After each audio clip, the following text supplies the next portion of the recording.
She locked the door to the little barber shop on Highland Road and wished her coworker a happy Thanksgiving. It was 8:30 p.m., November 25th, 1998, the last ordinary moment of Natalie Pierce's life.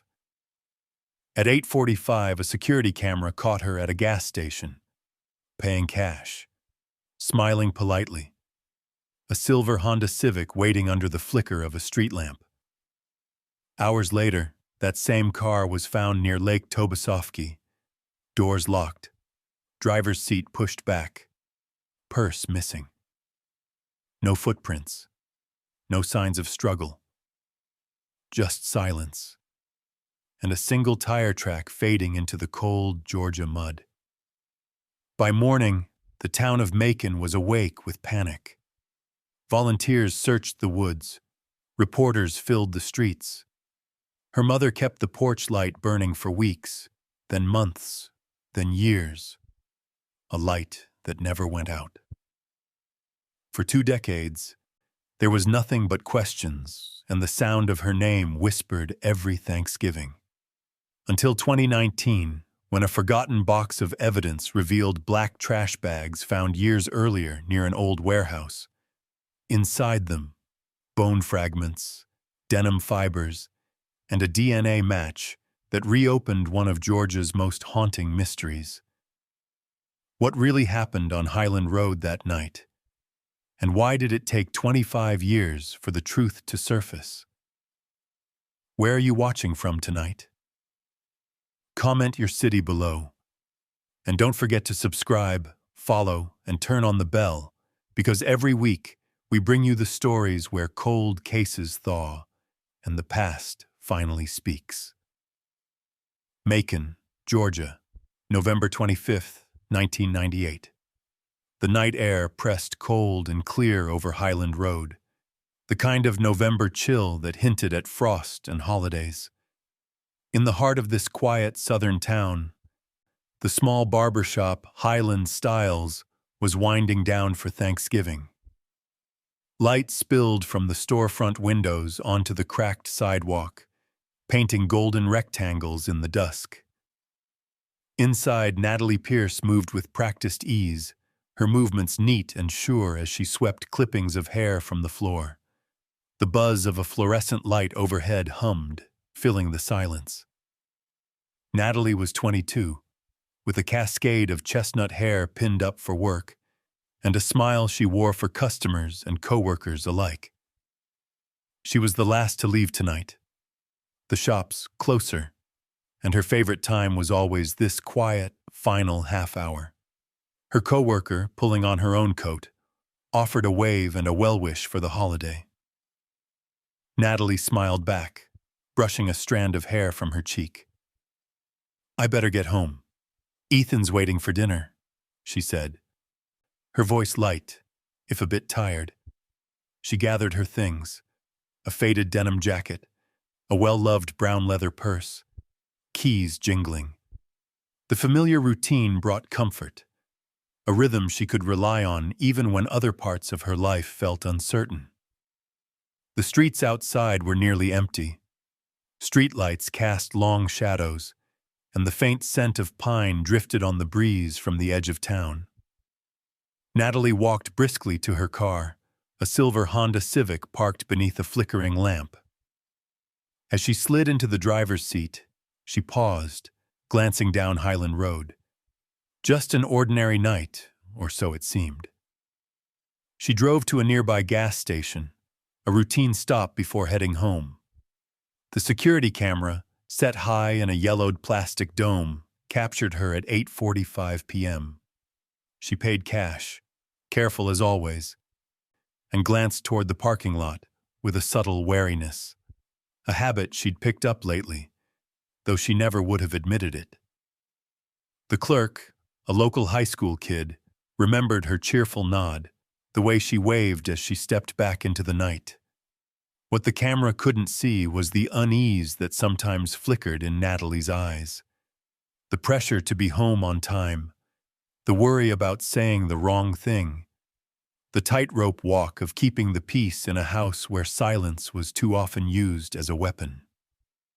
Still, she tucked those thoughts away, determined to make it home for Thanksgiving Eve dinner. By 9 p.m., the last slivers of sunlight had faded from the sky, leaving the streets drenched in darkness. Highland Road was quiet, save for the distant hum of traffic on the interstate and the rattle of a passing freight train. Natalie's car turned the corner, headlights sweeping over lawns lined with plastic pumpkins and scarecrows left over from Halloween. She didn't know what a pair of eyes watched from a pickup truck parked down the block, its engine idling low.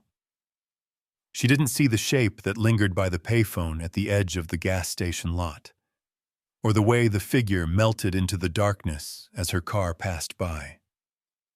These small, unsettling details, barely noticed by anyone at the time, would become anchors in the story that followed, fragments of memory pieced together in desperate hindsight. The last known sighting, Natalie's silver Honda, pulling out onto the road, taillights flaring briefly before disappearing around the bend toward Lake Tobesofkee. She never made it home. The phone in the Pierce house would remain silent that night, and her dinner plate would go untouched. The holiday would arrive in the morning, but without Natalie, the Pierce family's world would tilt off its axis, irrevocably changed. In the days to come, townsfolk would remember that night in small, piercing flashes. A girl's laugh echoing as the barbershop lights winked out. The squeal of car tires on cold pavement. The loneliness of a porch light left burning through the dawn. No one could imagine then how quickly an ordinary evening could spiral into nightmare. How shadows could gather and swallow up a life so bright, so loved. What really happened on that quiet Georgia night, and who made Natalie Pierce disappear, would haunt Highland Road for years to come. The truth, for now, remained just out of reach, waiting in the silence after the holiday, in the chill beneath the tall Georgia pines, where secrets sink deeper than the roots. Long before headlines and heartbreak, Natalie Pierce was simply a bright-eyed young woman navigating the rough edges of adulthood in Macon, Georgia. She was known for her kind heart and the laughter she brought to almost any room.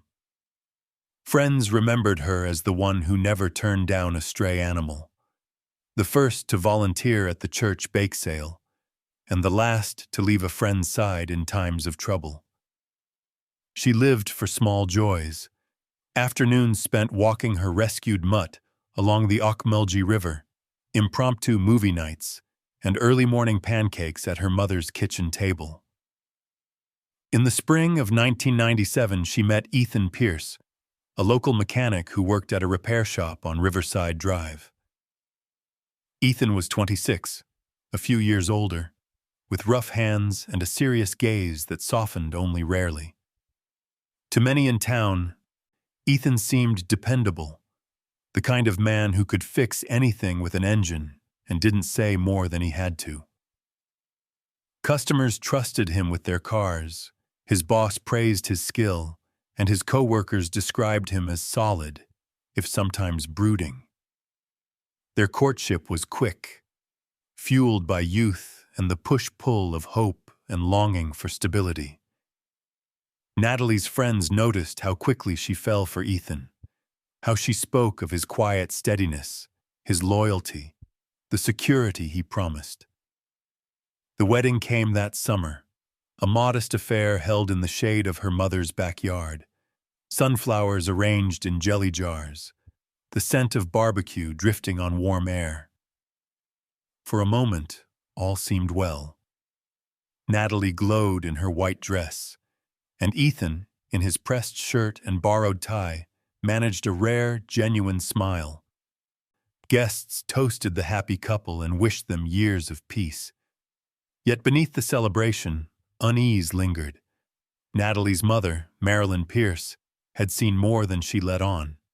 She knew the way Ethan's moods could swing, how he might go silent for hours after a small disagreement, how his voice could sharpen without warning.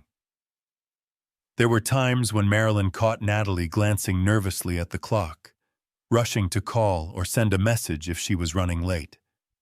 A mother's instinct is rarely wrong. Sometimes, in the quiet of her kitchen, Marilyn would press her hand to her chest, praying her daughter was safe and happy. Neighbors occasionally overheard arguments from the small brick house the Pierces rented on Sycamore Avenue. Raised voices, a door slammed hard enough to rattle the windows, then a long, heavy silence. Natalie always smiled the next day, brushing off concern. She became skilled at hiding small bruises with makeup, making up stories about tripping on the steps or bumping into a cabinet. The cheerful facade she presented to the world rarely cracked, but inside, fear was beginning to take root. The cracks in their marriage widened slowly, almost imperceptibly at first. Natalie's friends saw less of her, and when they did, she seemed distracted, her laugh quieter, her stories shorter. She confided in one close friend about her growing doubts. "I think I'm done," she whispered one night over coffee, her hands trembling slightly as she stirred in more sugar. "I just don't know how to leave." It wasn't a declaration, but a plea for guidance, a sign that hope was fading, but courage hadn't quite filled the gap. Natalie began searching for apartments in secret, looking for listings on community boards at the library and asking about second jobs to cover rent. She daydreamed about starting over, her own place, her own rules, a life free from walking on eggshells. But the thought of leaving brought its own terrors. Would Ethan let her go? Would anyone believe her if things turned ugly? In Macon, people didn't often talk about these things, not out loud. Natalie's struggle remained largely invisible, a battle fought in whispers and glances. Outwardly, the Pierces looked like a normal young couple, caught up in the routines of work, bills, and the everyday grind. Neighbors saw Natalie tending the flower bed in front of their house, waving politely as Ethan came and went in his oil-stained coveralls. They shopped together at the local grocery store, sat in the same pew at Sunday service, smiled for Christmas photos mailed to distant relatives. But inside that house, something fragile was shattering, piece by piece. The tension grew heavier with each passing week. Natalie sometimes stayed late at the salon, volunteering for the last shift, savoring the moments when she could breathe easily. Marilyn noticed the change too, the way her daughter lingered at her house after dinner, the subtle questions about how to break a lease, how to find a lawyer, how to start over. "You can always come home," Marilyn would remind her. But Natalie's pride and hope for peace made her hesitate. The final months of 1998 brought a coldness to the air and a final desperate weight to Natalie's days. She found herself counting down the hours, clinging to the small comforts she could still control. Her job, her friendships, the dream of freedom that seemed to hover just out of reach. Thanksgiving approached, and with it, the promise of family and the fear of another confrontation. No one on Highland Road could see the storm brewing behind the closed curtains of the Pierce home. To the outside world, it was just another brick house on a quiet street, sheltering a couple with all the promise and pain of youth. Inside, though, the light was fading, and Natalie Pierce, once so full of laughter, was quietly gathering the courage to step into the unknown, even as the shadows grew longer each night. The night air felt heavier than usual as Natalie left Highland Styles, her footsteps echoing on the empty sidewalk.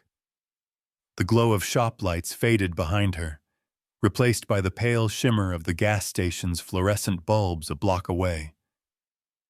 She moved quickly, hugging her jacket tighter, the familiar weight of her purse at her side grounding her. Routine kept her steady. Fuel up, pay in cash, head home. She never imagined this night would be her last, in the ordinary rhythm of small-town life. The gas station was quiet, just the steady whir of a refrigerator and the faint rattle of a newspaper dispenser outside.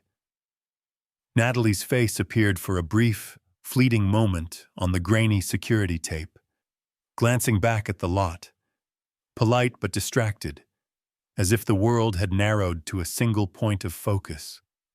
Getting home. Getting through another evening. A few minutes later, her car slipped out onto Highland Road. Tail lights blinked in the darkness, then disappeared. The road was lonely, bordered by stands of old oaks and pines, their branches clawing at the November sky. There were no witnesses, no conversations, just the silence of Georgia's back roads closing in around her. At the Pierce house, the lights glowed from behind drawn curtains. Inside, Ethan moved from room to room, restless. Later, he would claim he spent the night in front of the TV, remote in hand, the flicker of commercials keeping him company as he waited for Natalie to come home. He'd tell police they'd had a fight. Nothing new, nothing to worry about. But the clock ticked past 9, and the front door remained closed. By midnight, there was no trace of her.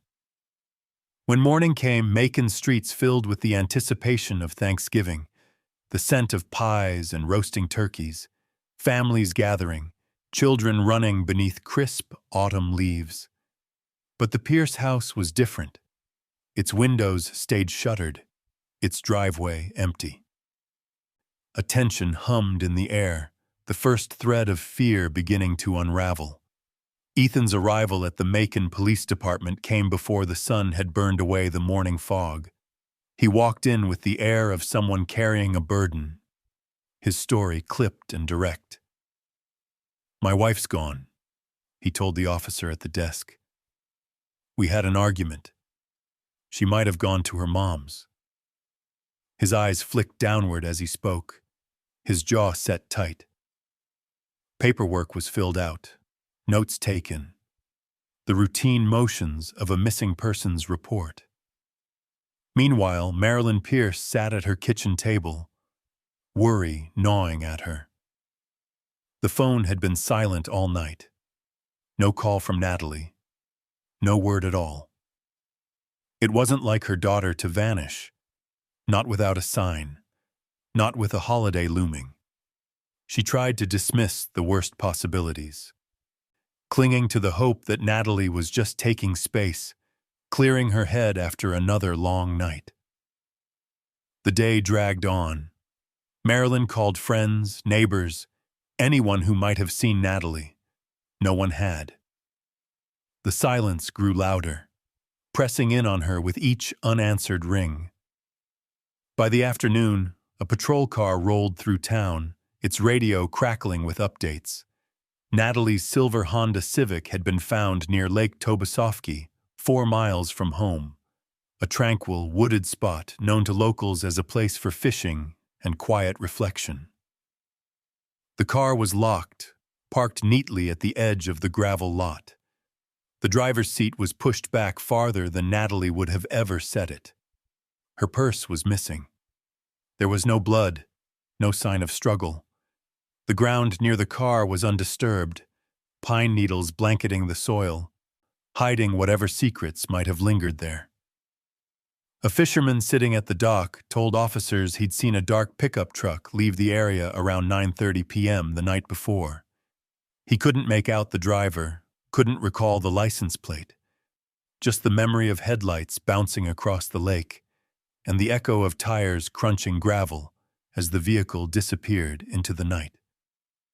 His words offered little comfort, only deepening the mystery. Police searched the shoreline, questioning everyone they could find. They combed through the Civic, lifting fingerprints, searching for hair or fibers, anything to tell them where Natalie had gone.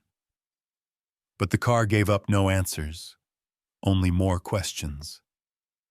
The sun dipped low, casting long shadows across the lake as the search dragged on. The water remained still, indifferent to the growing sense of panic along its banks. Back at home, Ethan fielded more questions from police, his answers practiced and short. He insisted he hadn't left the house, hadn't seen Natalie since the argument, hadn't heard anything unusual. Yet a neighbor would later recall hearing a loud thud from the Pierce house around the time Natalie disappeared, followed by the sound of a car engine starting, slicing through the quiet out of the night. As darkness settled again over Macon, an uneasy quiet crept into every corner of the town. Natalie's absence became a wound, a sharp, inexplicable pain that settled in the chest of everyone who knew her. For Marilyn, it was a mother's worst nightmare. For Ethan, a story that would soon be picked apart by detectives and neighbors alike. For the rest of Macon, it was a mystery, a puzzle with too many missing pieces. No struggle, no witnesses, no Natalie. Just the silence over Lake Tobesofkee, swallowing all the answers. And somewhere, hidden in that silence, was the truth, waiting for the day when someone brave enough would finally uncover it. As the sun rose over Macon the day after Thanksgiving, the news of Natalie Pierce's disappearance spread quietly, like a chill seeping under every door. It began with phone calls, concerned friends reaching out to one another, neighbors whispering over hedges. By noon, Marilyn Pierce's house had become a command post for hope and desperation.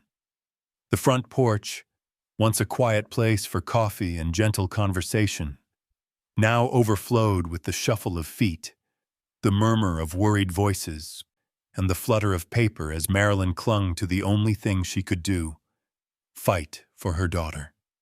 Marilyn wasted no time. Fueled by dread and adrenaline, she printed thousands of flyers bearing Natalie's smiling face, bold letters spelling, "Missing, Natalie Pierce, age 22. She taped them to every lamppost and gas pump in town, pressed them into the hands of grocery clerks and strangers at intersections. The flyers went up in church lobbies, diners, schools, each one a plea for someone, anyone, to remember a detail, to see something that would bring Natalie home.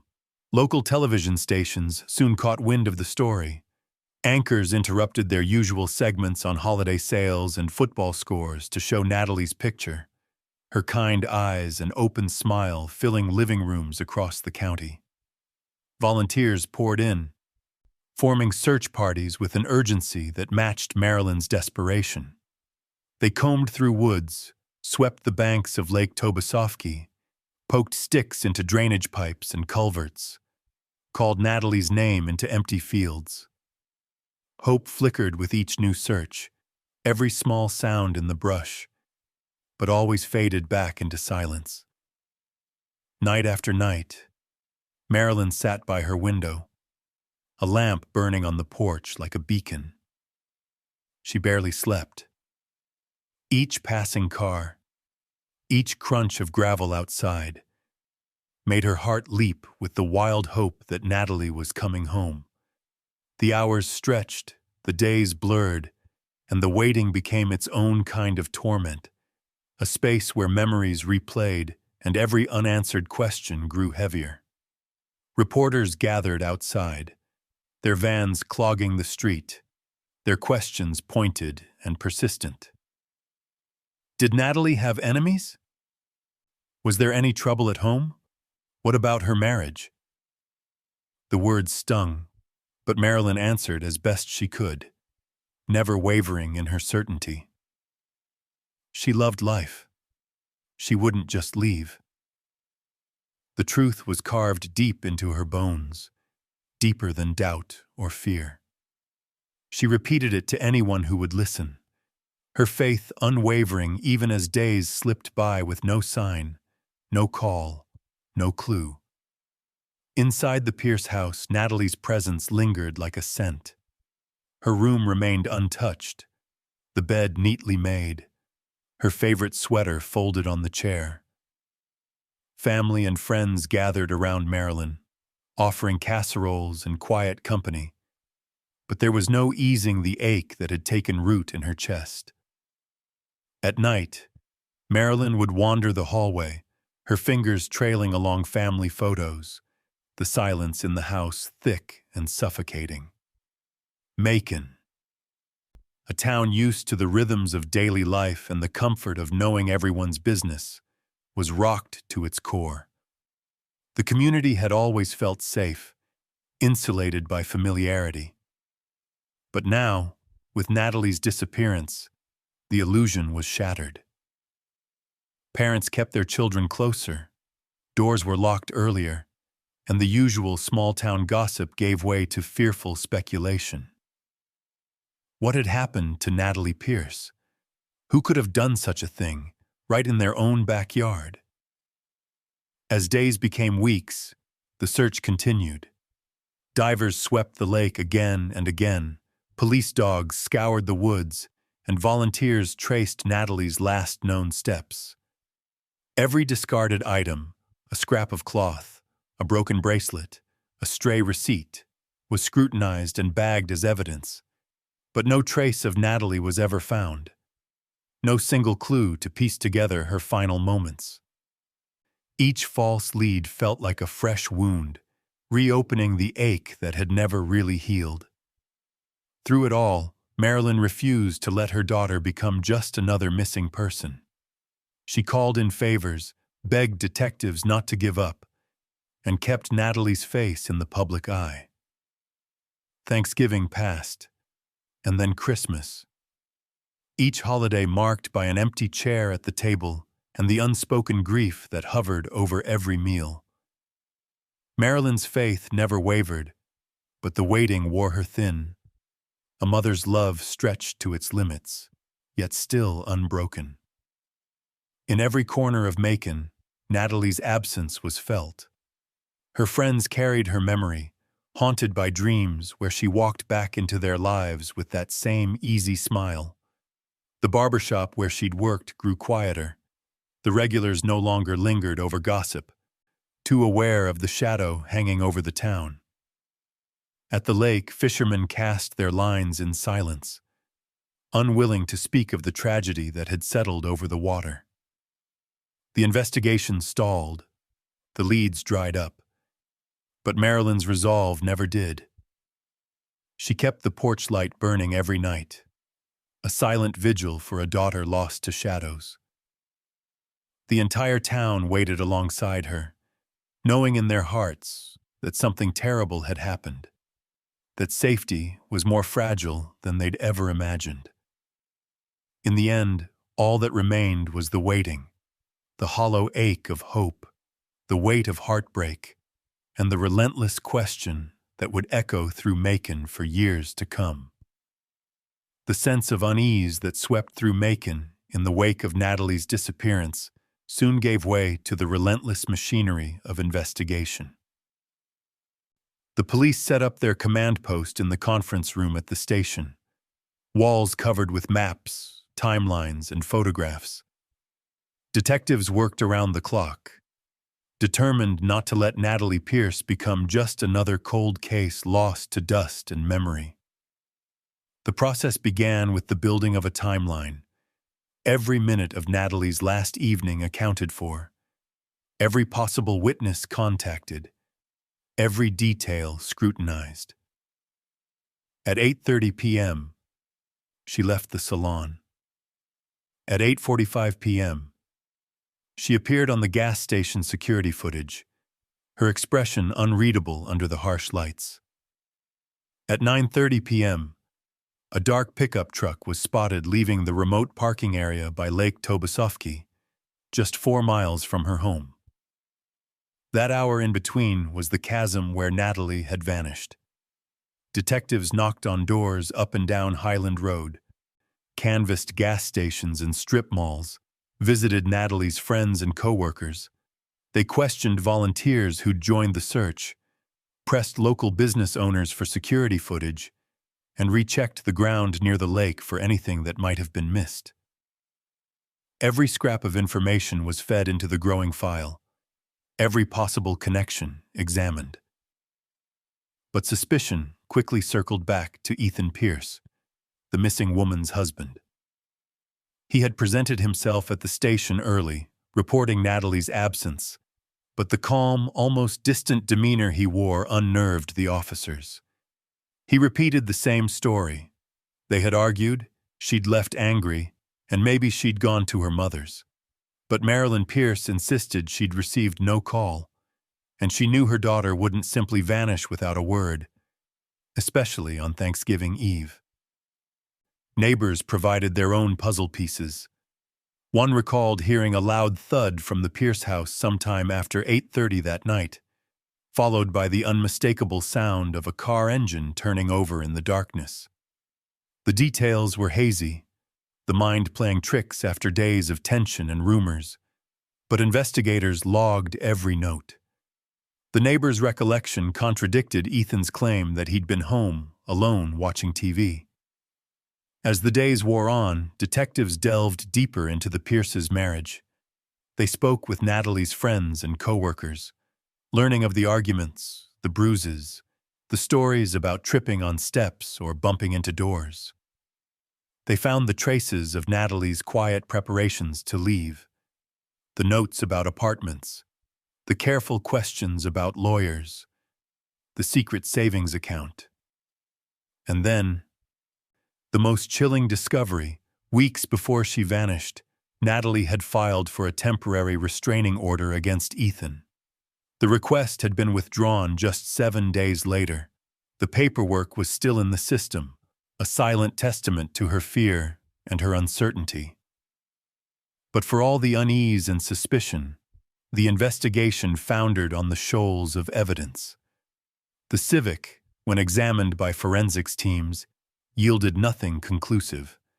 There was no blood, no fingerprints, no sign of a struggle. No one had seen Natalie after she left the gas station.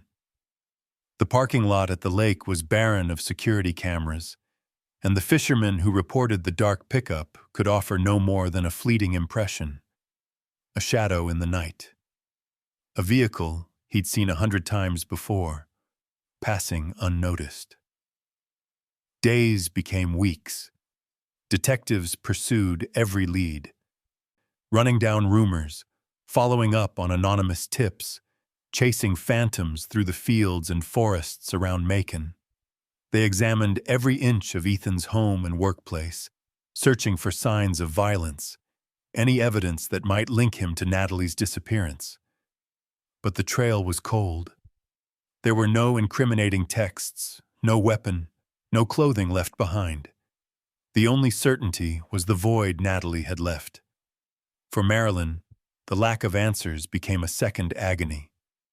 She watched the investigation grind on, each false lead and dead end another turn of the screw. She called detectives daily, begging them not to give up, holding on to the hope that some overlooked clue, some forgotten witness, would finally break the case open. But as the holidays faded into the bleakness of winter, the search lost momentum. News vans disappeared, volunteers drifted away, and even the porch light Marilyn kept burning seemed powerless against the darkness gathering at the edge of her hope. Within the Macon Police Department, Natalie's file grew thicker, full of statements and reports, witness interviews and forensic checklists. But every page pointed back to the same conclusion. Without physical evidence, there was nothing to charge, nothing to prove. Ethan Pierce, scrutinized and whispered about, remained free. The town grew restless. Some believed Ethan's guilt was self-evident. Others murmured that the police were wasting their time chasing a man the system would never touch. Suspicion twisted through the community, sharp and corrosive, turning neighbor against neighbor, friend against friend. In the end, as the case grew cold, only the families were left. Marilyn with her endless grief and Ethan with his silent, impenetrable routine.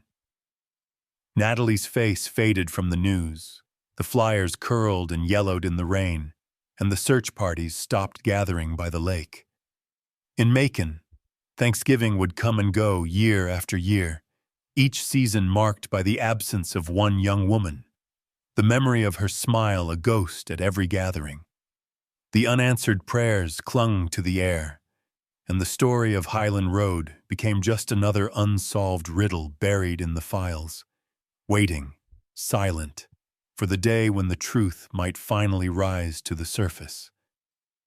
Time, indifferent and relentless, began to erode the urgency that had once pulsed through Macon.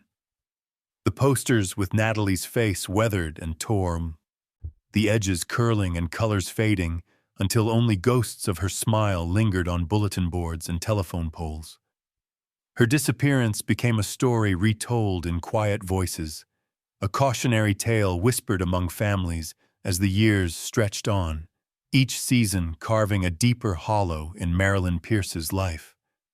For Marilyn, there was never any question of letting go. Each Thanksgiving, she set an extra plate at the dinner table, Natalie's seat, always on the end, left untouched except for the flicker of a candle. The rituals of hope became her shield against despair. She called detectives, wrote letters to editors, organized candlelight vigils and memorial runs, each act a refusal to let her daughter's memory fade. But over time, the world moved on. Friends became busy with new jobs and growing children. Volunteers returned to their routines, their good intentions dulled by the slow grind of ordinary life. Even those who had once walked the woods and combed the lakeshore with her retreated into silence, uncertain how to comfort a grief that showed no sign of ending. The Macon Police Department's cold case files grew heavier every year, stacked in a back room where the hum of the air conditioner and the flicker of fluorescent lights were the only company for the ghosts inside. Natalie's case file gathered dust, a thick folder stuffed with reports, photos, and the desperate handwriting of those early days. Young officers came and went, some barely old enough to remember the headlines. For most, Natalie was just a face on an old missing persons poster, her story lost beneath new tragedies and more pressing emergencies. Yet the ache of not knowing never loosened its grip. Marilyn's home became a kind of shrine, photos of Natalie in every room, candles lit on the anniversary of her disappearance, the porch light burning all night long. Marilyn aged, her hair graying, her walk slower, but her resolve never weakened. She found herself drawn to the lake where Natalie's car was found, parking along the shore, listening to the lap of water against stone. Sometimes she imagined she heard her daughter's voice on the wind, laughter drifting over the water, memories woven with longing. Seasons blurred into one another. In Macon, the rhythms of small-town life persisted. Spring dogwoods bloomed, summer thunderstorms battered the old roofs, and each autumn brought back a wave of sorrow. Thanksgiving became a private day of remembrance for Marilyn, a day when the house felt impossibly empty. Her own footsteps echoing in the halls as she set the extra plate and whispered her daughter's name. For years, no new evidence surfaced. Tips dried up. Occasionally, a well-meaning stranger would call in with a rumor, a sighting in another state, a possible lead about a truck seen at the lake, but none of them led anywhere. The lake kept its secrets, and the forest, thick and tangled, offered no clues to those who searched it. The story faded from the front page, replaced by new tragedies, new faces. Then, in the spring of 2018, the tides of fate shifted quietly. The Macon PD's cold case unit was handed a new investigator, Detective Claire Henson, young but persistent, with a reputation for following up on cases others had written off. Henson, sifting through the old boxes of evidence, was struck by how much had gone unanswered in Natalie's file. She pored over witness statements, maps, and forensic reports, searching for anything overlooked by the hurried investigations of decades past. One detail stopped her: a mention buried in a police report from 1999 about black trash bags discovered near the industrial park, close to where Ethan Pierce had once worked. At the time, the bags were dismissed as industrial waste, ignored in the chaos of the early searches. No one had ever tested them for DNA or searched them for signs of Natalie. Henson's pulse quickened. She ordered the bags retrieved from evidence storage, her mind racing with possibility. While the DNA results would not arrive for months, the simple act of reopening the case sent tremors through Macon. Old wounds bled anew as the story reemerged. Reporters began to circle, sensing that after all these years, something was finally moving. Marilyn, contacted by the young detective, felt a frail hope flicker, something she had not allowed herself to feel in years. She clung to the possibility that answers might finally be within reach, even if the truth was more terrible than anything she had imagined. As the weeks passed, Henson's investigation gathered momentum. She tracked down former co-workers of Ethan, pieced together his movements in the months after Natalie vanished, and began to interview people who had long since left Macon behind. Everywhere she went, the same shadow loomed. Memories faded by time, witnesses unsure of what they had seen or heard. But the detective's persistence drew something new from the silence, a sense that the town was at last ready to reckon with the darkness that had haunted Highland Road. For Marilyn, the waiting was once again sharpened into agony, but this time, hope was mixed with dread. What had happened in those lost hours? Had the truth always been right beneath their feet, buried by time and carelessness? She walked the lake at dusk, her mind circling the same questions, the same memories, the same haunting sense of absence. In Macon, life went on. Stores opened, children played, families gathered for Thanksgiving. But beneath the surface, a story was stirring, a wound preparing to bleed again. The cold case years had done nothing to heal the ache. If anything, they had only deepened it.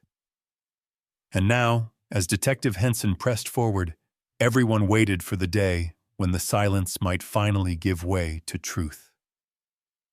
June 2019.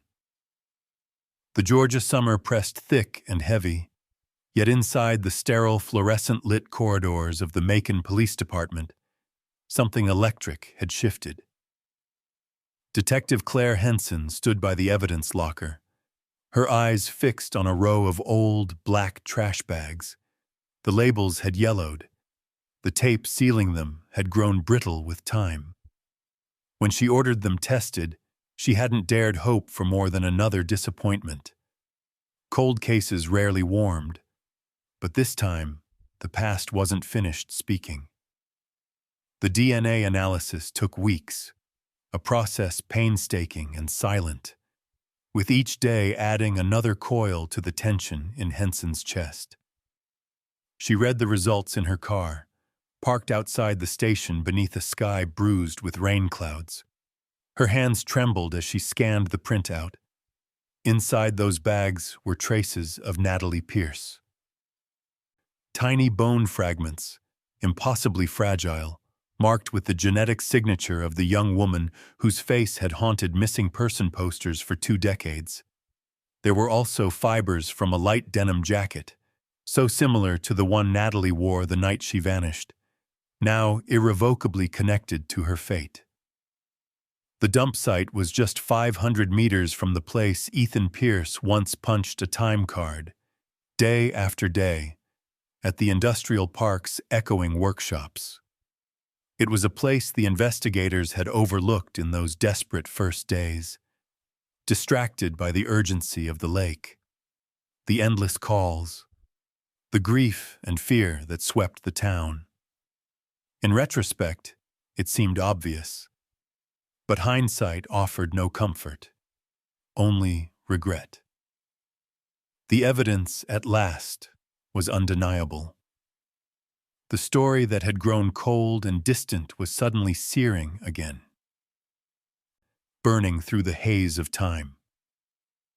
The news traveled quickly, first among the detectives, then to the district attorney, and finally to the families. Marilyn Pierce received the call on a Saturday morning. She pressed her hand to her chest and stood motionless in her kitchen as the words sank in. They had found Natalie, or what remained of her. For days, the town vibrated with nervous energy. News vans returned, setting up tripods in front of the courthouse. Reporters revisited old footage, dusted off their scripts, eager to be the first to tell the next chapter. The community that had once rallied in search parties now watched from behind curtains, wondering what else would surface, what secrets would finally break free from Highland Road. When detectives confronted Ethan Pierce, he was living quietly in a rented apartment on the outskirts of Macon. His life had diminished since Natalie's disappearance. A string of jobs, a retreat from old friends, years spent avoiding both pity and suspicion. The officers arrived with their questions and their evidence, their voices calm but their eyes sharp. Ethan listened as they laid out what they'd found: the DNA, the fibers, the location. He looked out the window, jaw clenched, hands fidgeting with a frayed sleeve. His words, when they came, were hollow. "I lost her, but I didn't kill her." The statement echoed with the flatness of a story told too many times, stripped of conviction, worn down by years of silence. Detective Henson pressed on. She revisited every lead, every old witness statement. She spent hours walking the perimeter of the industrial park, imagining Natalie's final hours, how she might have been lured or forced there, what she must have thought in those last, terrified moments. Each day brought her back to Marilyn's words, relayed from the night before Natalie vanished. "Mom, if anything ever happens, look toward the lake." That cryptic warning now resonated in new, haunting ways. Every clue pointed back to the area between the lake and the industrial park, a triangle of land where so much had gone unnoticed, unspoken, unresolved. Marilyn endured the surge of attention with stoic grace. She found herself reliving the memories, the good ones, when Natalie was small and full of wonder, the hard ones, shadowed by arguments and fear. The town's condolences offered little solace. She moved through her days with purpose, meeting with the detective, answering reporters, fielding phone calls from strangers and friends alike. But each night she sat by her window, watching the glow of streetlights, waiting for the quiet to return, for her heart to slow, for the reality of Natalie's loss to settle in once more. For Macon, the discovery reopened old wounds. The church bulletin board, long since cleared of missing person posters, now bore a single photograph: Natalie's smile beside the headline, "Found." Community groups gathered in the evenings, sharing stories and rumors, their voices low and anxious. The case, once cold, had become a crucible, burning away old certainties and demanding new reckonings.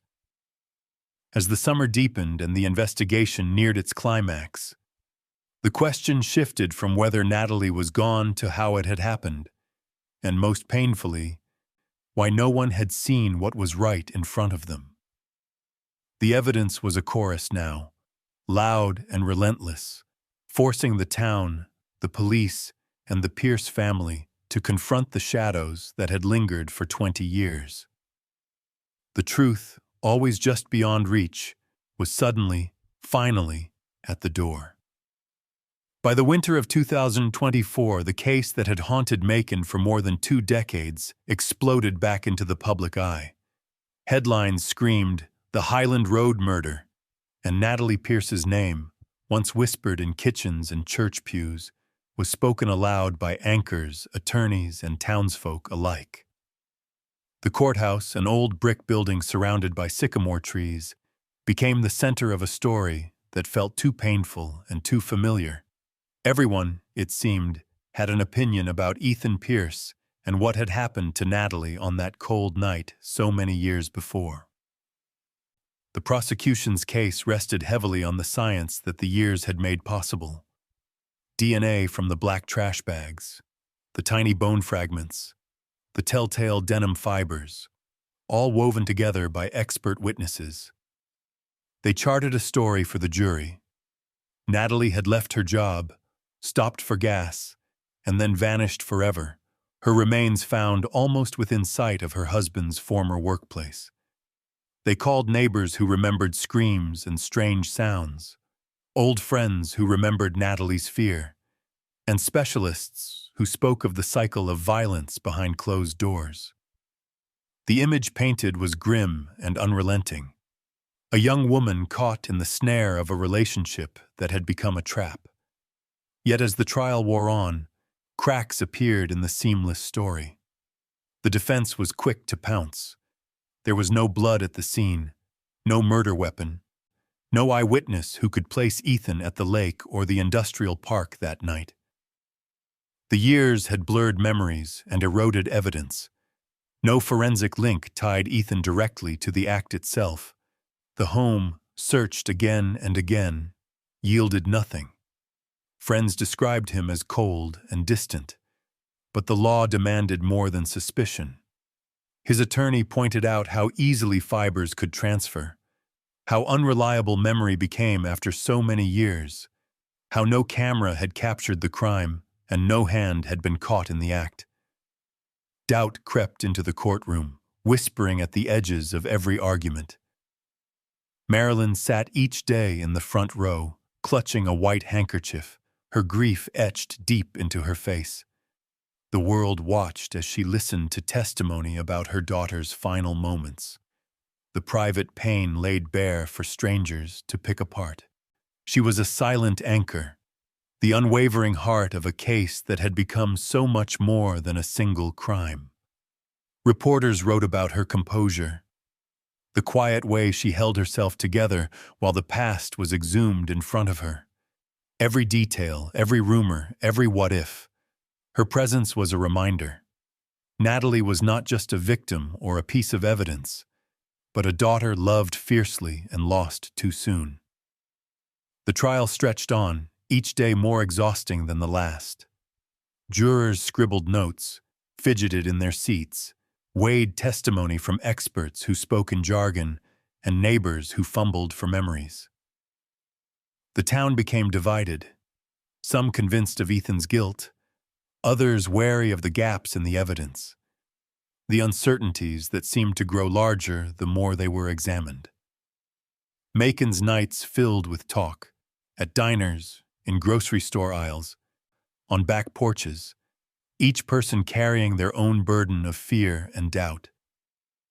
In court, closing arguments drew sharp lines, one side urging the jury to see the pattern, the other warning against convicting a man on the power of suggestion and lost time. The jury withdrew, and a hush fell over the courthouse. Marilyn barely breathed as hours passed.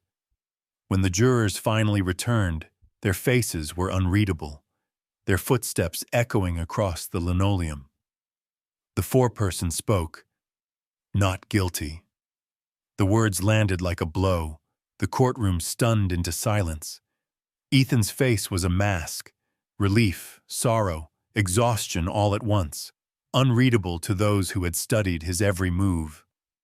He would leave the courthouse a free man, but nothing about his life would ever be free again. Outside, the news vans rolled their cameras. Commentators debated the meaning of justice, and strangers argued about innocence and guilt. Marilyn collapsed into her chair, the handkerchief pressed to her lips. She whispered Natalie's name, a private plea lost in the sea of reporters' questions and the shuffling of feet. No conviction, no confession, no last answer to the question that had broken so many hearts. The truth, still buried somewhere between the lake and the industrial park, refused to rise to the surface. Macon, too, would never be the same. The trial changed the rhythm of the town. Families drew closer, old wounds reopened, the illusion of safety gone for good. Every year, Marilyn kept Natalie's light burning, a candle in the window, a chair at the table, the memory of a life stolen too soon. She became a symbol not just for those who mourned Natalie, but for all who had loved and lost without closure. In the end, the verdict changed nothing essential. Natalie was still gone, her story told and retold, her absence echoing through every empty space in Marilyn's world. The shadow on Highland Road remained, a silence that no court, no verdict, and no jury could ever fully resolve. Long after the courthouse lights dimmed and the reporters packed up their gear, the story of Natalie Pierce lingered in the bones of Macon, Georgia, refusing to rest. Even those who'd never met her could feel the weight of what had happened, the way an ordinary life could unravel and vanish, the sense that danger could nestle itself in the most familiar places. The Highland Road case became a legend for a generation, whispered about in classrooms and around kitchen tables, proof that tragedy could bloom in the shadows cast by ordinary days. Yet, beneath the layers of fiction and speculation, the truth was even more devastating. Natalie Pierce was a name given to a story that had already played out in another town with another woman's life. The real cold case had unfolded just after Thanksgiving in 1998, not far from the highways and forests of Atlanta.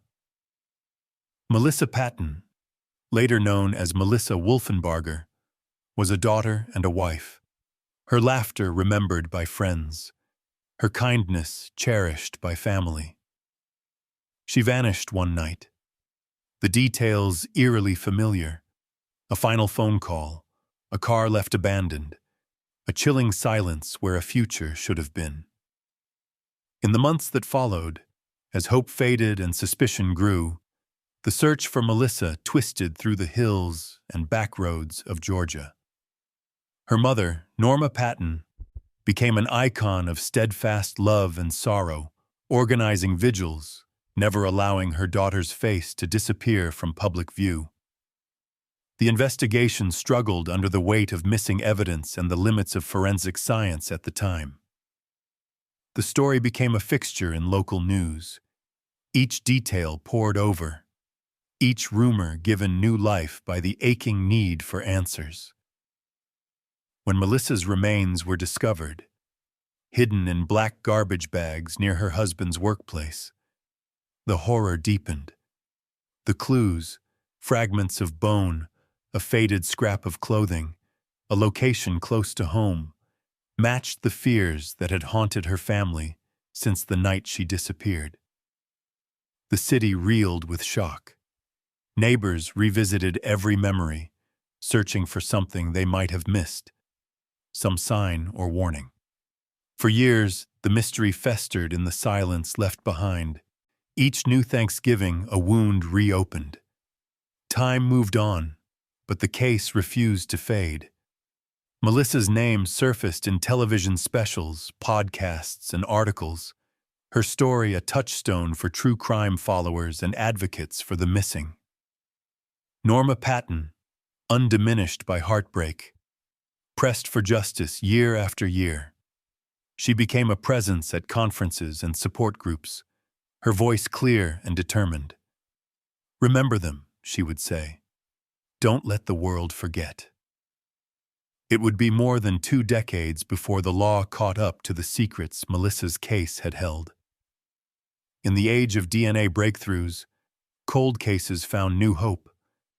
Evidence that once sat in storage was finally tested. In 2025, Melissa's husband, Christopher Wolfenbarger, was charged with murder, a trial that drew national attention and reignited every wound.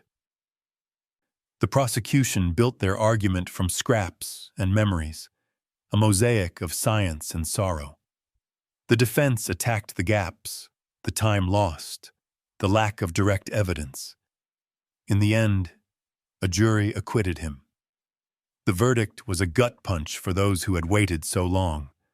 Not a resolution, but a cruel reminder that the truth is sometimes out of reach. To this day, Melissa Wolfenbarger's murder remains one of Georgia's most haunting, unsolved mysteries. Her story is preserved in court records, old television clips, faded newspaper headlines, and, most importantly, in the hearts of her family. The town that once searched its woods and lakes for a missing woman now tells her story to warn, to teach, to keep the memory of her life brighter than the horror of her death. The tale of Natalie Pierce is fiction, yet it is a vessel for something all too real. It's the echo of every case that slips through the cracks, every victim who never gets the answer they deserve. It stands as tribute to those left behind, to the mothers who keep porch lights burning, the detectives who refuse to close their files, the friends who never stop telling the story. It's a warning, too, that evil does not always look like a monster. Sometimes it wears the face of someone you know, someone you trust, someone you love. True crime stories like these blur the line between fact and fiction, but the ache they leave is always real. For every headline, there is a family that endures the waiting, the wondering, the never-ending search for closure. For every name on a poster, there are memories that won't fade. Birthdays missed, holidays spent in quiet mourning, futures that never came to be. In the end, the statistics and news cycles will pass, but the pain of unanswered questions settles like dust, impossible to sweep away. As the years continue to roll forward, new stories will join the old ones. But the lesson endures. Pay attention, speak up, and never let a missing face become just another faded memory. For those who remain, hope is a stubborn thing, a light left burning in the window, even when the night feels endless. And so the truth waits, sometimes for years, sometimes forever, hoping that someone will finally listen to the silence and find the answers still hidden in the shadows. The years had passed, as they always do, but the memory of Natalie Pierce, like the real woman whose story she represented, did not fade with the seasons. In Macon, her name still lingered in the air each Thanksgiving, a silent invocation at tables set with one extra plate, a candle flickering in a window against the dark. Those who loved her kept her spirit alive in countless small ways. A favorite song played at dusk, a stray animal taken in, a note tucked into a book with her careful handwriting preserved. Even those who had never met her remembered. Natalie's story had become part of the fabric of the community, a caution, a lesson, a promise never to look away from suffering or to forget those lost in the shadows. For Marilyn Pierce, the years brought deepening lines, but also a steely resilience. She moved through Macon as both a mother and a witness, her grief heavy but her determination unbowed. She became an advocate, speaking at support groups and schools, urging others to trust their instincts, to reach out before silence became tragedy. She walked the shoreline of Lake Tobesofkee in all weathers, sometimes just to listen to the wind and remember. There were moments when the weight of unanswered questions nearly broke her, But always she returned to action, organizing vigils, meeting with detectives, writing letters, telling her daughter's story so that Natalie would never be just a footnote in someone else's file. Across Georgia and far beyond, the echoes of Natalie's fictional case and Melissa Wolfenbarger's true one could be felt in the lives of those who refused to let cold cases go quietly. Norma Patton, like Marilyn, showed the world what a mother's love could endure. She became a beacon for other families searching for loved ones, her name spoken with reverence in the circles of the missing and the murdered. The tenacity of mothers, sisters, friends, and strangers built a network of hope, one porch light at a time. These women, and the detectives who joined their cause, changed the landscape of justice. Every letter to the editor, every candlelight vigil, every determined phone call to a busy police station sent a message: we will not let you forget. The story of Highland Road was never just about a crime. It was about the refusal to accept silence. It was about the belief that the truth, no matter how deeply buried, mattered more than comfort, more than closure, more than time itself. For those listening, there are lessons in Natalie's absence. Never ignore the signs of abuse, no matter how subtle. Bruises fade and secrets hide. But the truth leaves traces that are only revealed when someone dares to look closely. Speak up when something feels wrong. Ask questions. Offer help. Bear witness. In towns large and small, in families tight-knit or scattered, the first defense against darkness is a community willing to believe, to intervene, to care. Reporting the unthinkable can save a life, even if it feels impossible in the moment. The stories of Natalie and Melissa are reminders that evil does not announce itself with fanfare. It slips in quietly, counting on fear and shame to hold the doors open. Sometimes, the only thing that stands between safety and sorrow is the willingness to act on a whisper, a feeling, a sudden chill. There are wounds that can only be healed by the truth. Sometimes that truth is elusive, obscured by years and lies and the failings of memory. Sometimes, justice is not served by a jury's verdict, but by the refusal to give up. The perseverance of those who will not let the story end in darkness. The value of a life is not measured by how it ends, but by the love it leaves behind, the courage it inspires, and the lessons it teaches. Natalie Pierce, and the real woman who inspired her, deserve to be remembered not just for how they died, but for the fierce, bright light they brought to those who loved them. Their stories are calls to action, not just to mourn, but to protect, to advocate, to remember, and to change. In Macon, Marilyn still keeps her porch light burning. Each year, a small group gathers by the lake to send lanterns into the night. Their glow reflected in the water, a silent promise that Natalie is not forgotten. The town, scarred but stronger, holds fast to the lessons learned in loss. The people share stories, listen a little more closely, check in on one another with a new kind of care. Out of tragedy, a different kind of hope takes root. If you're hearing this story tonight, let it be more than just a tale of loss. Let it be a reason to speak, to help, to refuse indifference.